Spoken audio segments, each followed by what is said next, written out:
Hello, everyone. Welcome to today's devotional. We've been in the book of Luke in our one-year Bible, and today we'll be wrapping up the story of the prodigal son. Let's read, shall we? We're in Luke chapter 15, starting in verse 28. The older brother was angry and wouldn't go in. His father came out and begged him, but he replied, "All these years I've slaved for you and never once refused to do a single thing you told me to. And in all that time, you never gave me even one young goat for a feast with my friends.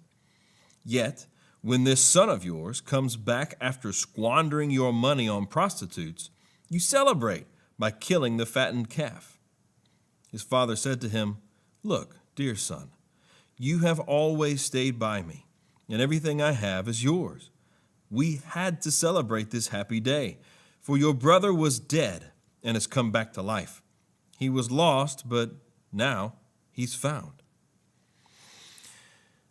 I think for a lot of us, the story of the prodigal son could have ended before this segment, right? I mean, it's the heartwarming moment where the son who had been lost comes home and the father runs to him and they put a robe and a ring and sandals on him and they have a big party, and it's so happy and so moving. And it reminds us, I think, of our own experience of being away from God and coming home when we received Christ and we were saved and became part of God's family. And it's just this moving, tender, personal moment that we can all get invested in. But then the story continues about this grouchy older brother. He hears the celebration going on, and he's offended at the way his father is reacting to the return of his younger brother. And I think maybe this part of the story is a little more challenging for us to get into because it doesn't really resolve anywhere, and it doesn't give us much closure, and we don't really know what to do with the older brother. But I think it has a lot of application for us if we'll just dig a little deeper. Now, if the prodigal son, the one who left, if that son represents people who are away from God, and I think we can interpret it that way, then what does the older brother represent? The one who stayed home, the one who stayed faithful to do all the father asked him to do.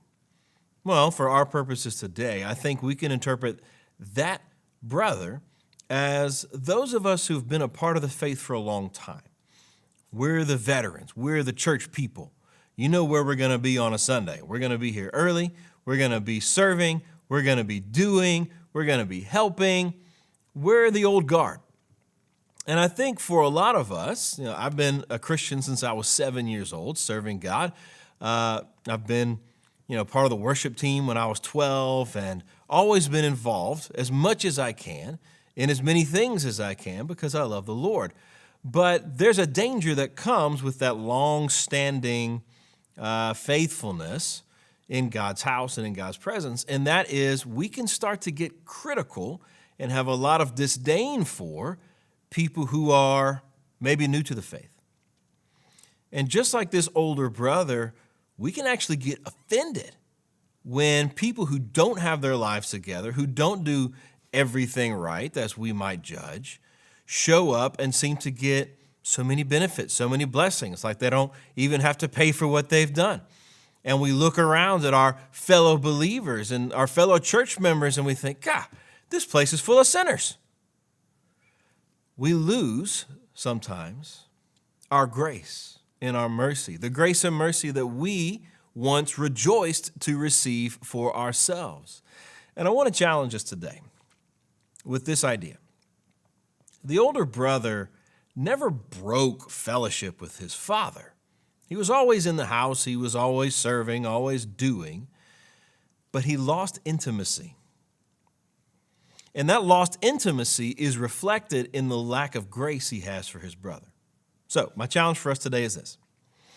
If we find in ourselves a lack of grace, an impatience, or a resentment towards people who are still young or still struggling in their faith, it may be indicative of a lack of intimacy with our Father. We've forgotten his mercy towards us, and so we don't show mercy towards others. That hurts, stings a little bit, But let's be careful not to fail to celebrate all that God is doing, even if he's doing it in other people that maybe we think we're better than sometimes. That's all we have today. We love you. Thank you so much for tuning in. Don't forget to like and subscribe and share this video on all your social media platforms, and we'll see you next time. Bye.